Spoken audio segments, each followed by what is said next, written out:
Bonjour et bienvenue dans cette vidéo pour vous présenter la dernière rencontre du 10e jour de la Storm League, la ligue asiatique pour le jeu Heroes of the Storm. Donc toujours le même format, un BO3 et voici le premier set entre deux équipes chinoises EDG et OMG. Donc un petit point sur les compositions, malheureusement je n'ai pas eu les bans disponibles pour cette partie, aucune idée des héros qui ont été bans. Mais bon, on va faire avec, tant pis. Donc pour l'équipe EDG, il y aura Louisel, ETC, Tassadar, Jaina et Zeratul. Donc équipe particulièrement agressive, et très mobile, à travers ETC et Louisel, peut-être une composante de déplacement particulièrement développée, comme vous voyez, c'est la carte Comté du Dragon, et Tassadar qui va fournir quelques outils de map control et de sauvegarde de bâtiments, un peu comme d'habitude, et surtout du soutien à travers ses boucliers et des dégâts intéressants via sa forme d'archonte. On notera la composition de DG à double assassin, Zeratul et Jaina. Donc très agressif, c'est même incroyable. J'ai pas souvenir d'avoir vu de composition à double assassin depuis très longtemps. Je suis curieux, j'espère peut-être voir quelque chose autour de la Void Prison et l'Anneau de Givre, peut-être une combinaison AOE, contrôle, je sais pas, je suis un peu perplexe, je suis pressé de voir ce que va proposer l'équipe EDG autour de cette composition. Donc concernant l'équipe OMG, il y aura Uther, Kerrigan encore, Sylvanas, Muradin et Tyrande.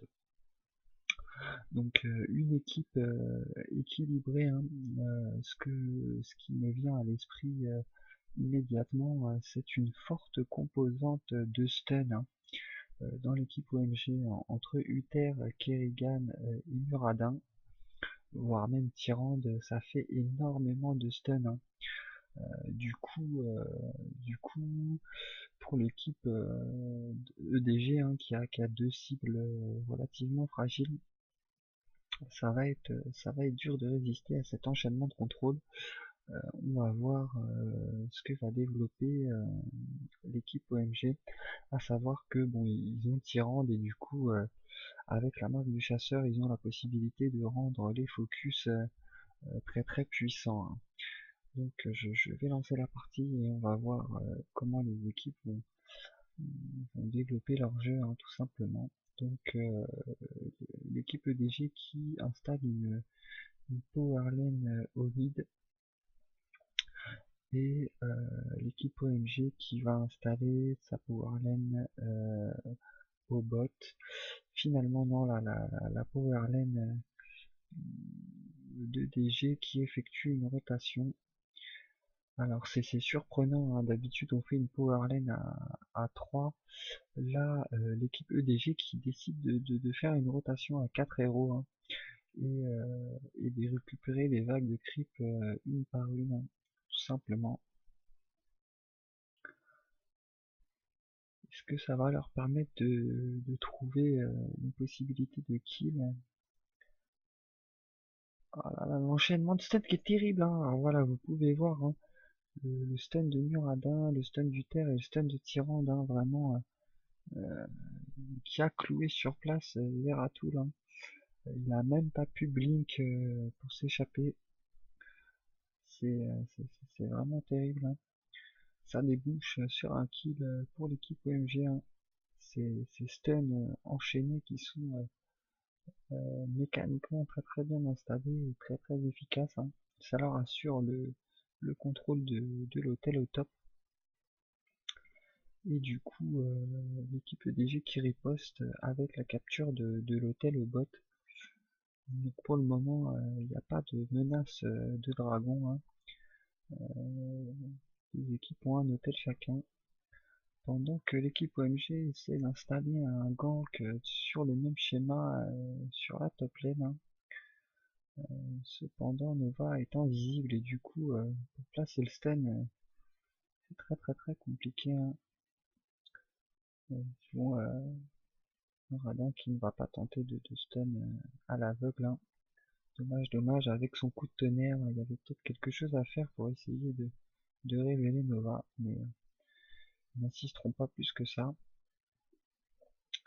Donc EDG qui a réussi à contester un camp de siège de l'équipe OMG, hein, de l'équipe rouge. Du coup, ils ont réussi à installer un push au bot, hein, avec leur contrôle de l'hôtel, tandis que l'équipe rouge OMG a réussi à garder le contrôle de l'hôtel au top, hein, et de la lane par extension, donc il n'a pas installé de push de mercenaires. L'équipe EDG qui continue, hein, qui insiste un peu sur cette stratégie de mercenaires, hein, qui a installé un camp de cogneurs au mid. Ils vont réussir à ninja tag au top, hein, et du coup à transformer ça en dragon. C'est dommage, l'équipe rouge OMG qui a manqué un peu de vigilance, hein. Mais faut noter aussi qu'il y a deux personnages invisibles dans l'équipe EDG. Autant vous dire que pour les localiser, c'est vraiment pas pratique, hein. Et du coup, ça leur a permis de prendre cet hôtel furtivement, hein, on va dire, et de transformer ça en dragon. Donc sur le point de vue stratégique, hein, EDG qui tire bien avantage de l'invisibilité pardon de deux de ses héros, hein. Ça leur a permis de récupérer cet objectif. Donc, très intéressant. Le dragon qui va détruire entièrement la palissade extérieure. Des dégâts tout à fait corrects, hein, et les équipes qui vont effectuer des rotations pour récupérer de l'XP sur les lanes, hein.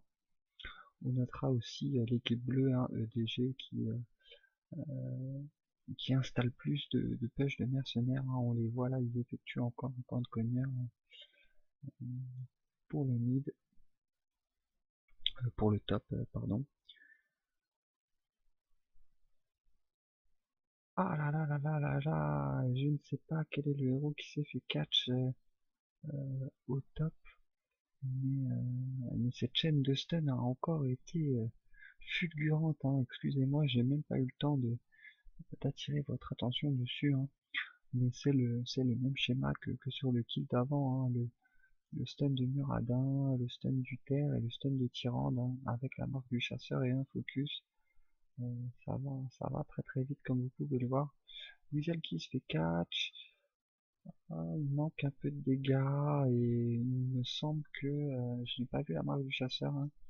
L'équipe OMG qui venait déjà de faire un kill juste avant et du coup la technique ne devait pas être disponible, donc ça débouchera pas sur un kill. L'équipe EDG, hein, qui continue ses contestations de camp de mercenaires, qui a réussi à installer un push très intéressant au top, hein, avec l'aide de TC qui a sûrement pris le stage dive, hein, dans l'optique de solo push, avec l'appui de camp de mercenaires, hein. L'équipe EDG qui arrive à prendre le camp de cogneurs au bot, hein. Donc ils sont vraiment installés sur ces objectifs neutres, hein. Les hôtels qui vont apparaître dans 2 secondes, les voilà. ETC qui va pas pouvoir tenir le top, hein. C'est la configuration de la partie, hein. L'équipe rouge OMG qui a très souvent le contrôle du top. Ah, l'équipe EDG qu'on a profité pour installer un push sévère au bot. Tassadar qui a utilisé le mur de force pour empêcher le repli du héros de l'équipe OMG. Je crois que c'est Sylvanas. Du coup, elle tombera. En contrepartie, l'équipe rouge qui riposte, hein, qui a battu un héros. Oh là là, encore ce mur de force sur Uther qui utilise son bouclier pour essayer de se replier. qui va rejoindre ses alliés qui vont le couvrir. Oh là là là là là là, très très bon grab de Kirigan avec l'Ultralisk, pardon. Très très intéressant, hein, qui avait failli euh, faire de kill, hein, mettre vraiment en danger deux membres de l'équipe bleue, pendant que Zeratul et Louisel chase un membre de l'équipe rouge, Kirigan, qui vient protéger son allié. Le blink away de Zeratul l'empêchera de tomber. Il va quand même essayer de contester cet hôtel au top, c'est très dangereux, il a très peu de vie, hein. Yoradin qui vient tout de suite le dissuader, même avec la pluie de Louisel, ça paraît dangereux, hein, en sous-nombre et aussi bas en vie. EDG qui effectue une rotation pour essayer de contester cet hôtel au top. Yoradin qui utilise un avatar et un jump pour essayer de se replier, mais avec le mur de force de Tassadar, ça va être impossible, hein. Il est bloqué par les éléments de décor et il n'arrivera pas à s'en sortir. Du coup, l'équipe EDG qui arrive à s'emparer des deux hôtels, hein, et qui va pouvoir convertir ça en dragon. L'équipe OMG qui profite de sa rotation pour faire un camp de cogneurs, hein, au passage. Ils n'auront pas le temps de le finir, hein. L'équipe EDG qui va s'en emparer. L'avantage à l'XP est d'un level, hein, pour l'équipe bleue. C'est pas très dangereux, mais c'est menaçant, hein. Surtout que la destruction de bâtiments vraiment est à leur avantage, hein.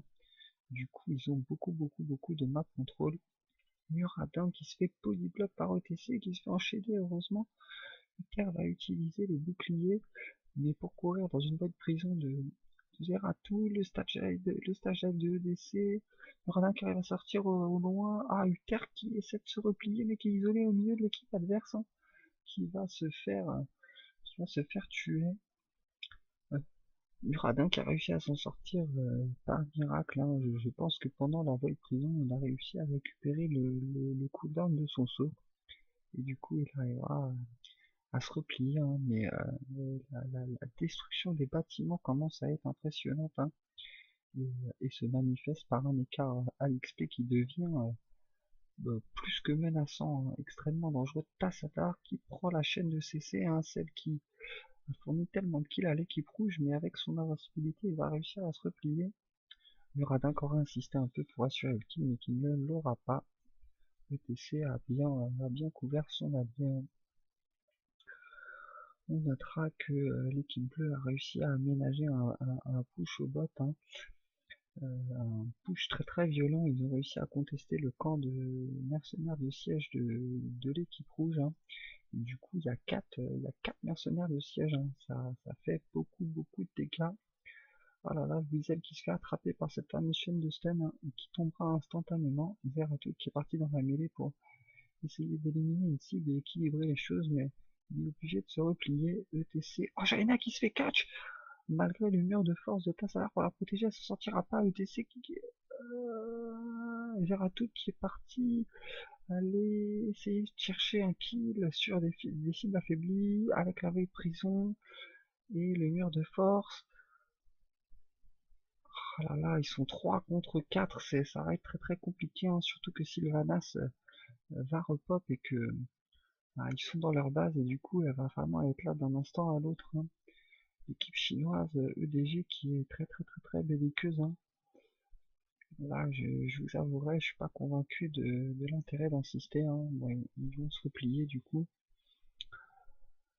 Combat plein de rebondissements, hein. Vraiment, je vous avouerai, j'ai eu un peu de mal à suivre, mais il y a une vraie dynamique d'équipe entre le mur de force de Tassadar et la voie de prison de Zeratul. Ce que j'ai du mal à comprendre, c'est que je ne vois pas bien l'intérêt de Jaina dans cette composition. Je vous avouerai, du moins dans les teamfights que j'ai vus pour le moment, je n'arrive pas à voir quel est l'aspect de la particularité de sa présence, quoi. Je n'arrive pas à dégager un plan de jeu ou une stratégie générale autour de sa présence, hein. Donc on va voir, c'est peut-être Louisiel qui se fait attraper. attraper pendant que je suis désolé pour ce lag, hein, là, probablement un problème technique, la partie va être relancée. Donc Louisiel qui effectuait un push, on va dire, ça ressemble beaucoup à un push d'aménagement, hein, c'est-à-dire vous poussez un peu la ligne d'abord et ensuite comme ça permet de l'alimenter en mercenaire et de faire un push beaucoup plus puissant. Donc désolé, on a fait un saut dans le temps, hein. L'équipe bleue qui a réussi à s'emparer des deux hôtels qui sont apparus et à invoquer le dragon et du coup à effectuer une autre phase de push, hein. Cette fois-ci ils vont push au mid. Donc c'est bien dommage parce que le dernier push ne leur a pas permis de détruire le fort adverse. Et du coup ils effectuent une rotation sans avoir le bot adverse détruit, hein. ETC qui va dans la mêlée, qui essaie d'isoler Muradin qui prend énormément de dégâts mais qui utilise l'avatar pour récupérer un peu de vie et un saut pour s'enfuir juste avant d'être bloqué par le mur de force de Tassadar. Kerrigan qui enchaîne et qui a attrapé ETC. Oh la voie prison qui couvre bien ETC, hein, qui allait prendre un focus vraiment sévère. Kerrigan qui est bien à l'abri avec les boucliers de Uther dans la mêlée. Oh là là, Tassadar qui se fait attraper, voilà, qui va réussir à se mettre en sécurité avec la forme invincible. Heureusement pour lui, ça, à mon avis, ça sera la victoire pour avoir Muradin qui saute par-dessus le mur de force, qui va utiliser son passif pour essayer de régénérer, mais les dégâts sont trop importants. En échange, l'équipe rouge qui récupère Jaina. Oh là là, Sylvanas, d'accord, qui utilise son dash pour partir vraiment très loin. L'équipe rouge qui se fait pourchasser. Sylvanas va-t-elle réussir à se sortir? M'étonnerait qu'elle échappe à Zeratul, hein, qui lui blink dessus et qui est fini.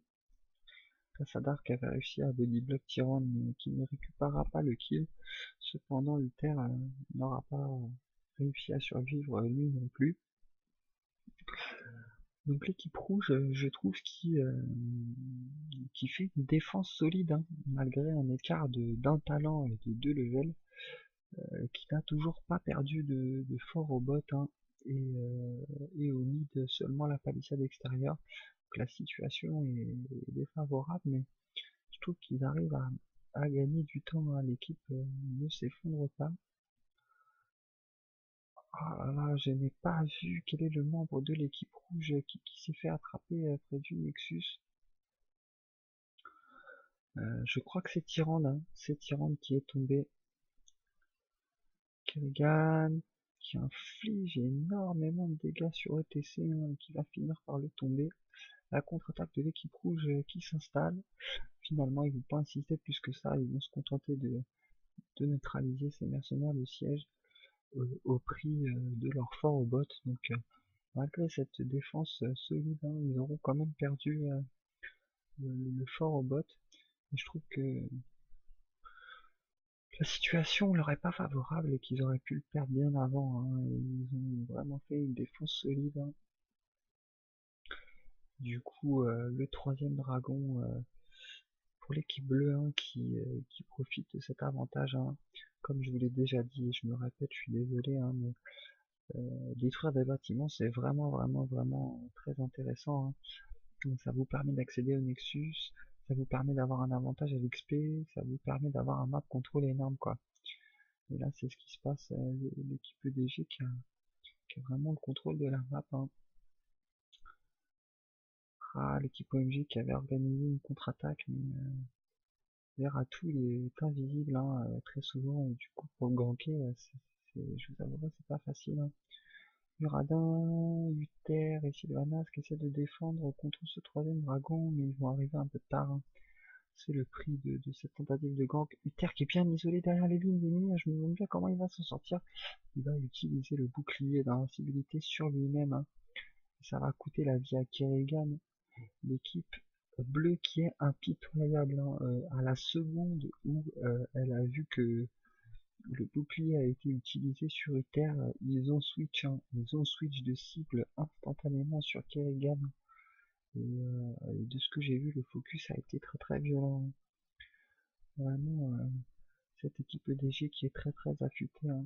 Bravo, hein, ça fait plaisir hein, de voir cette capacité. Oh là là, Jaina qui se fait attraper sur le retour malgré le soutien de Louiselle, elle ne veut pas réussir à s'en sortir, et là le dot de Sylvanas hein, va réussir à se replier avec 1% PV et le Ice Block, hein, le totem de heal qui la sauvera. Donc l'équipe OMG qui aura presque réussi à avoir un kill de vengeance sur le repli, mais même pas, hein, ça s'est joué à peu de choses, mais ils ne l'ont pas eu. Donc je suis ravi, hein, vraiment je trouve que cette équipe EDG a vraiment une belle faculté à coordonner ses focus et non pas, d'ailleurs c'est un contre-exemple parfait, hein. OMG a une capacité de focus très élevée mais mono-cible, c'est-à-dire vous voyez ils font une chaîne de stun sur une seule cible, la marque du chasseur sur une seule cible, tout sur une seule cible, et du coup s'ils n'arrivent pas à la tuer, ils n'ont plus d'outils à leur disposition.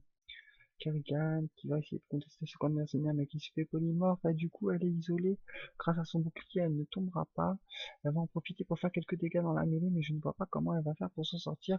Uther qui l'accompagne pour espérer lui fournir du soutien mais elle va tomber, ainsi qu'Uther, Muradin en première ligne mais qui est complètement ignoré, mais là maintenant que les 6 prioritaires sont tombés, il va sûrement mourir aussi pendant que ETC et Tassadar ont chase Tyrande et Sylvanas qui arrive à temporiser grâce à son extrême mobilité. Ah, Tassadar qui utilise un sprint pour prendre un combat compliqué près des bâtiments. Sylvanas qui bataille, mais à 2 contre 1, elle va tomber. C'est le Nexus qui va s'effondrer. Combat très intéressant, et puis là, avec le temps de respawn à ce stade de la partie, l'équipe rouge OMG qui va perdre son Nexus, hein. Voilà.